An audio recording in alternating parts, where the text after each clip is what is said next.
Kaayyoon keessi taane ammallee adabattee taa'uu diddamiti bakka bilbila illee cufatte bilbila haaraa bansiistee turte waan hundayyuu irra siigee jira siigalee hundayyuu siigaleera. Ammoo isanatti bilbilchiistaayii akkas akkasidhettee arabannaa shaatti shoojii arabannaa shaatti jaajaayi baqaashaan arabi baqaashaal ta'e ragaa bayita. Gadi bahee ani immoo marrajaa harkaa hin qaba. Namni ka artistiin biraa kanaan dura jaalallee ishii kan ture shugguxitti tokkosee kan saati. Yoo waan dubbadhu kuni dhara ta'ee mucaa koof naaf haa ta'u jettaa Faisa. Masfin. Mucaa kooti faa godhu. Yoo waan dhara ta'e yoo soba ta'ee mucaa kootiif naa taasisu. Mucaa kooti faa godhu. Okay, kanaan dura jaalalleen qananii inni dura Andu'aalam faana osoo walitti hin dhufiini jechaa jirtu. Saayibimta Andu'aalam maa Oromoon soba artistoonni kana beekuun hin jiru. Obboleettiin maa gadi baaniin dubban. Dhugaawoo barbaadan. Asbaasi maqaa caalaa bulchiinsa asbaasi. Maaliif hin baasa? Mee obboleettiin foto kana posottu Andu'aalam dura micayyoon tun jaalallee qabdu sagna haa maqaa isaa yaamtu gadi baatee. In qabdu Andu'aalam irratti jammartee jedhu mee artistii tokko gadi bahee. Kanaafuu suuraa nama biraa sodaataniiti nama gosa hin qabne nama iyyuuf hin qabne irratti ulee baay'isa Oromoo sobduuwwan haa dharaawu. Micayyoon tun kanaan dura ilaa ani isinitti nima video nama saalfachiisu jalaa bahee artistiin ishii jaalatu sun birrii akkaawuntitti galchee video san nama video san ishii as faraarra'u dhaqee qaxaqqate kan artistoonni Oromoon beekani maan dubbanne gadi baanii Oromoo akkanaa wajjin jiraachuurra du'a namaa wayya. Ani micayyoo ta'itti yoo godhu carraan kun dhugaadhaaf hin dubbadha. Micayyoon tun mee fiqireenyaa eenyu turte kanaan dura? Maaliif hin dubbanne artistoonni beekan? Maa hokatu? Maa hoksu? Dhugaa. Eenyu wajjin turte mee qoradhaati eenyu ture Andu'aalam dura artistii tana gwaaddanyaa eenyu turte? Artistiidha innis gwaaddanyaa artistii Andu'aalam eenyu wajjin turte? Maaliif dhugaa namaa dabsan? Namni gosa qabu, namni tufoozoo qabu, maqaan isaan qabu. Namni tufoozoo hin qabne haqaan awwaalamu. Mee obboleettiin isaa gadaa baatuti. Mee miidiyaa irratti yaamati. Andu'aalam dura artistii keessaa jaalalleen qabdu kanaan dura shugguxiin itti tokkosamee too hin saatamne haa jedhamee maatiin gadi bahee. Reebichi kun isa duraa ta'uu danda'a jechaa jirtaa miti ree? Ta'uu danda'a kanas ta'uu kaleessas ta'uu hin beeku. Garuu micayyoon tun reebamuun har'aa miti Andu'aalam biratti bichaa miti. Kan duraa callisanii kan har'aa maa boo'an. Har'as Andu'aalam wajjin odoo jirtu rakkoo baay'ee jira. Amma nuyi akka Oromootitti waan nama salphachiisuus waan nama saalfachiisuus miidiyaa irratti gadi baanee dhugaa qabnu dhugaa beeknu dubbachuusi wal arrabsiisuu ta'aaf zeemjen. Maybe artistoonni biraatis kanaaf akkamitti enneet maatii wal saaxiluu ta'a jedhee callisee taate jedheetiin naman artistoonni beekanis. Garummoo akkanatti arraagabamee odoo dhugaan beekamu nama tokko awwaalanii dhugaa nama biraa ani micayyoon tun Waaqayyo lubbuu ishee amaaru. Waaqayyo lubbuu ishee amaaru. Garuu akkanitti dhiyaadhee beekutti seenaan ani beeku jira. Seenaa gwaaddanyoonni isaa beeku jira. Ragaan jira maatiin hin beeka. Akka waan Andu'aalam irratti jaalallee calqabaa taate saniin dura jaalallee ishii wajjin jiru keessatti rakkoo akka qabdu namni odoo beeku. Kana dhoksanii akka waan Andu'aalam biratti micayyo ila ani Andu'aalam odoo micayyoo tana hube jedheetoo amane Andu'aalam harka kennee dheetana niyya. Ani nama Andu'aalamis micayyoon tunis anaaf akka nama Oromoo akka nama tokkootti isaan beeka malee foon kootii muti. እሺ በቃ ወዳቸዋለሁ። እሺ እኛም በጣም እንወዳለን።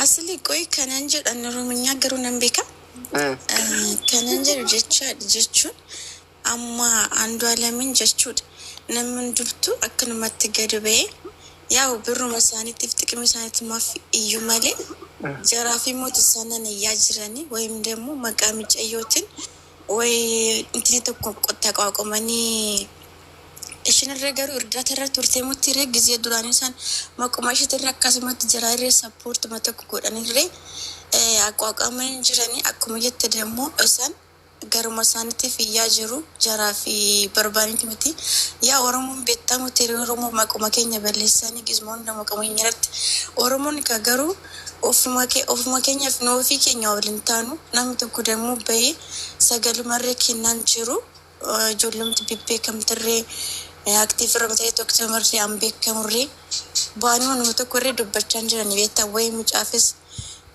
ዱጋና ኩመየተ ደግሞ ዱጋን አባ ጀቹን ዋቃር ከጀረ ዱጋን ኑን ወን በንጅሩ እንም ትረገድ በገ ወይ ደግሞ ማቲሳኒ ረገድ ባይ አከና የማለፍ ሚዲያ ዳመልስ ተኩን ከነይፍ ከኑ መጋቢና ተይሽ አስሊ ኩና ዴቪስ ማለት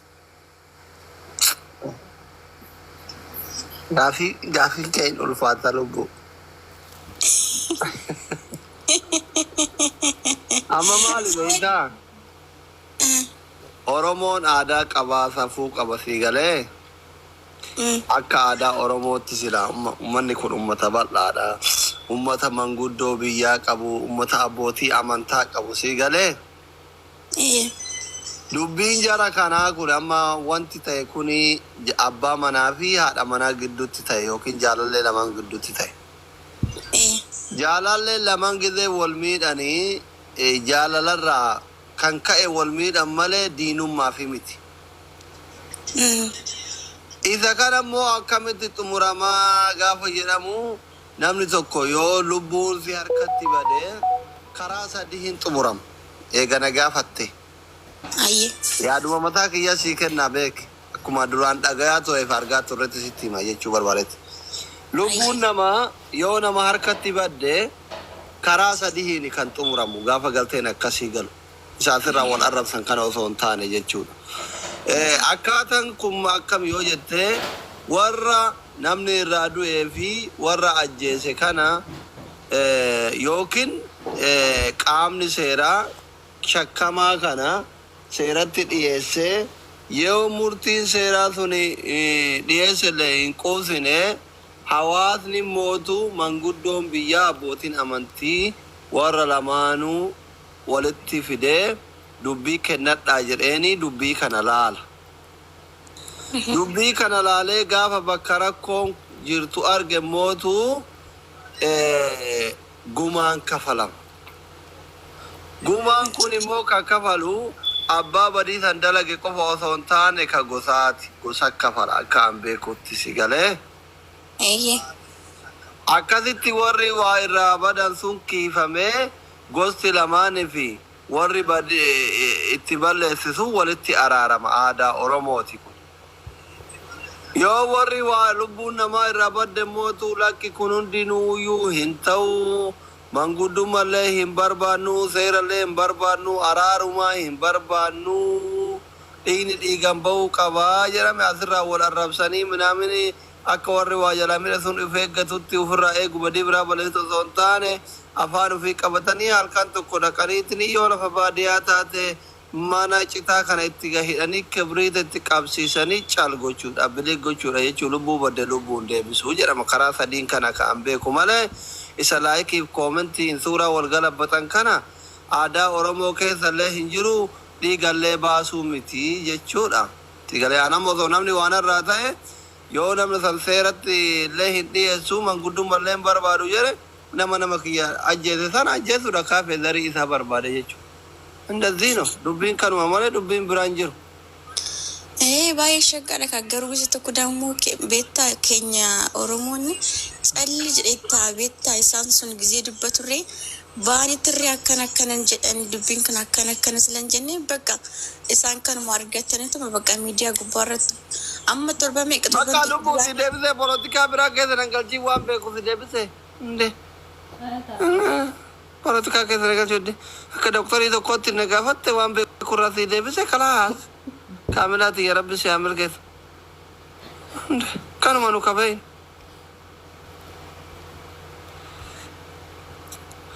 Gurbaawwannoo santuunatti kaasee bara rakkoo kana hunda dhufseene. Goobsi ሁለተኛ ገስቲ ከየከና ሴንተ ባደ ሰሬ ፖለቲከኛ እኔ ገስት መግባት የለበት والله لازم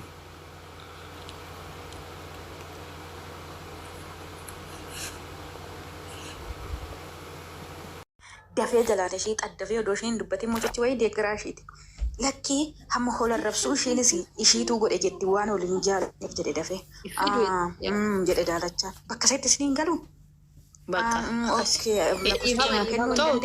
Amma indoo miicitee kana naasa'inaayyuu xaabiyaa jijjiira isinin baay'atanii bara as jala ta'anii coqafatanii deemanii torgoman bakka yoo olii galtan akkasumatti isinii gala asumaan immoo dhugaa rabbii siifuu sooretti keessattuu sooretti baay'ee galateeffatuu barbaada dhugaa rabbii nan arga hin seenu mana namaa malee meesiifuu muyiitii qabaadhu maal taate intaloo yeeffaa xaarii hallaachuu nama masagana jira miti.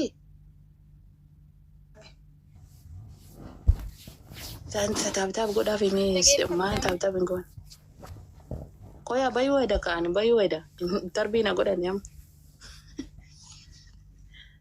Nama masaganii bayuu wayda dhugaa rabbi. Sooretti.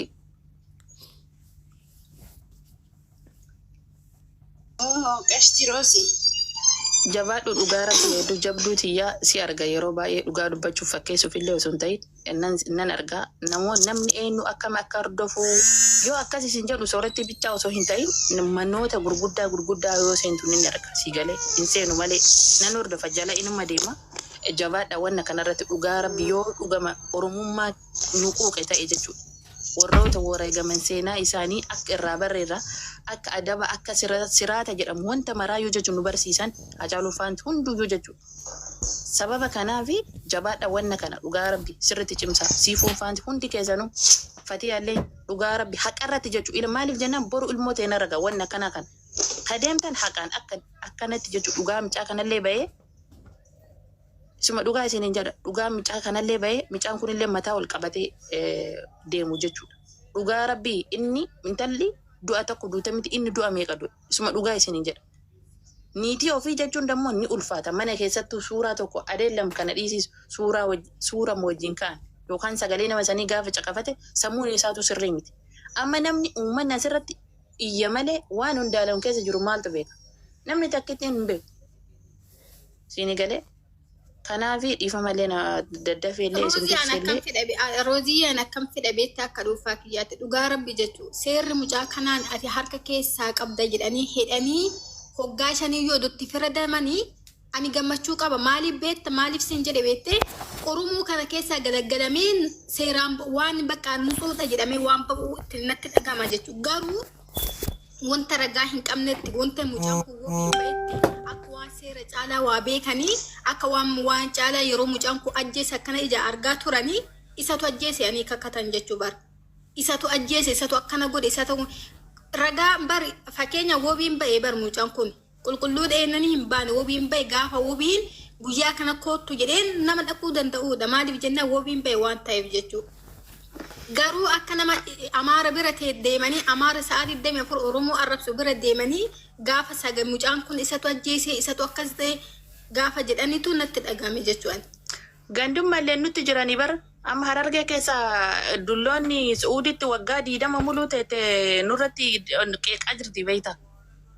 Dhugaa rabbi akka nama ijaan arge namoota meeqa hordamaa akka Muniina intalli namtitti isanis arrawaan isin hafte mana abdiititti hin dhagaye dhugaa rabbi jechuudha. Lubbuu namaatiitti hin qoosina yoo falmattan siraatan falmadha kun lubbuu namaati qallii miti jechuudha. Sinigalee hundaalame itti lubbuu isaatitti kafaradaa jira sinigala kana waan ta'eef haqaan yoo quuqama qabatan dhugama oromummaa qabaatan. Gandatti gale yoo dhugaa kan dubbannu taane ganda galee jira mizumaan ganda gale. Intala kanaa masii kanaas baasuu didanii wanti kuta inkaan ganda keessaa deemee kutaa bakka itti dhalatte galaa jira jechuudha. Dhugama yoo dubbanne dhugaa sagalee masii kana dhugaa mucayyoo kana yoo baasuu baatan ganda keessaayyuu deemee kutaatti dhalatte. Arsiibaa yoo dhalatte arsiibaa shaashamannee yoo dhalatte shaashaman akkasi ganda malee dhugaa mucayyoo sin baatu dhugaa mucaallee hin ba'u dhugaa rabbi jechuudha. Haala kanan takka jechuudha. Namni gara gandummaa deemaa jira malee dhugaa mucaasu dhugaa mucayyoo barbaadaa hin jiru. Maaliif jennaan amma waan masii irra waan masii masarratti dhaabaa kana arguu waan jiruufan. Waan isii irra masiin si jamar masiin kinoo sagaleen isii bahee jira miti ijool. Sagaleen isii kinoo isii maqaxxita yoo dhaadatu. Warri dura mucaa kana deeggaruu dhageeffadhu roosii waan argeeffan warri dura mucaa kana deeggaruu iyyuu masii bira dhaabbataa jira. Takkaa isaanii irra deemee ilaaluu jira jechuudha. FB yoo seente gara hunda yoo seente masii kan masiitii miti jedhanii nama raguun malee namni kuni fakkeenya amma kiyaari jala yoo deemtee waa laalte namni masii deeggaru qofa jechuudha. Namni sagaleen kun kaasiitii miti jedhu qofa FB irra seenaa deema laala. Maaf akkas akka ta'e hin beekan. Namni kaleessa mucaa kana sagaleetu hadda qanii sagaleetu karaa masii jira yunti jiraatu jechuudha. Kana bar kana gubeen malee dhimma biraati miti. Laali Fati laali sagaleen kan shii ta'u isu isa uummanni Oromoo murteessu yeroo akkam seete gaafa mukti tokko kufee qottoon namatti baay'eetti jedha Oromoon. Jettee gaafa mucaan kun dhaabbatee weellisee akkas miidiyaa irraa kaayyoo Hacaaluun qabu itti fufuuf carraaqaa jiru taateen kun itti ta'e garuu isa waan nama dhibu waan nama dhukkubu keessa namoota keenyaan miidhamuusa hedduu nama dhukkuba dhugaa qabaa Andu'aalem irree namoota itti dhiyaatuun keessaan waan jiru dubbachuu qaba callisuun qabu yoona waa kumaatamatu sammuusaa keessa jira jecha waan dubbachuu barbaadu achis laalee waan dadhabee waa baay'eetu jiraachuu mala ta'a. Nuyi garuu akka feenetti baafachaa jirra hagaan margee miidhamee waa baay'ee baafachaa jira dubbannee boonyes ta'e baafachaa jira. Garuu inni wanna keessaa jirutti dubbachuu qaba. Ani amma sagalee masii kana hin kaleessaa ga'an sagalee masaratiin jedhanii wanni isheen naguutu takka illee hin jiru jecha. Kiyya maatiin laal ofitti ishee siksan nan beekan. Kiyya miti maatiin biyyi koo ofitti ishee siksu anan akka ishee akkanaa jecha. Sittimoo sagalee kana erga nagee hedduu miira keessa gale. Rabbiin naanyatu rafee buluu na dhabe. Inna keessa darbee nan boo'ee rabbi waan hin ta'u wallaale. Nan qaamni koo na hollate sagalee kanarra deddeebi'uu na qabu. Fi taatii mucoo kanarratti ta'e shirrii ijoollee kanarratti raawwate hedduu nama dhukkuba. Amaarrillee dhugaa qabdi iyyiti haawwachu. Laali yoo dhugaan ijoollee kana nuuf baasuu baatan ammarree amaara wajjin dhaabbanne wajjina malee hin dhiisne baasuu qabanii Andu'aalem illee haqa qaba. Haqni kananii reebbadee akka hafu hin barbaannu. Ijoollee dhugaa rabbi ol guddanna mana godhanna jiru godhanna ilmoo godhanna dubbadhaa hin sodaatina. Maal lugooti? Dubba eenyuuti maal lugooti? Dubba'a. Wanna sammuu keessa jiru dubba'a. Mana argattanitti carraa argattanitti fayyadamaa dubbadhaadha. Lakki anaa miti gaafa jette gabbaatee dubbachuu jeeqi. Baay'isawee 21 seenchariirra jirra. Jaara 21ffaa keessa jirra. Wanti hunduu laalamu biyya danda'amu keessa jirra jecha. Inni kan manjaa ani carraan argadhetti manoota ijoollee seenin hin dubbadha. Carraas nan qaba nan dubba'a si arrallee nan dubbadha boorullee nan dubbadha. Feetuun fudhattu feetu baattanii hin dhiistan jecha ani gareen beeku ani Oromoodha. Arras taanaan beektani boorus taanaan. Andu'aalemiin wanni akkasitti jeneraalii wal beekamu tokkollee hin jiru garuu gaarumsa sanan beeka gochii sanan beeka. Saaseet qananii illee isa biratti argine. Kanaafuu saayidii takka qabachuu hin barbaannu haqa hin barbaannu irrallee irra deebi'anii nuuf haa barbaadanii Andu'aalem dhugaa qaba. Dhugaa saba ofii qaba. Namoonni sagaleen kun eessaa ofi maaliif ta'e? Maaliif jaame? Eenyuun jaame? Sagaleen kun orjinaadha miti nuuf laalamuu qaba. Cufanii darbuun hin jiru. Oromoo ishiin nama keenya jennee wanni irra cufamee darbuun jiru. Ishiin sirna kana deeggarti jedhanii warri sodaatanii hafan takka irraa hin jiru. Dhugaan ilma waaqaati. Ani akkasitti amana. Feetu fudhattaa feetu niista. Kanuma yaadni kiyya galatooma isinitti darbe. Kanuma bari inni anjaa masarati wanta feesoo ta'e erga dhugaan qananii haa ba'u jedhanii erga dhugaan Andu'aalem haa ba'u jedhanii dhugaan dhugaa baasuu qaban malee wal shaffanuu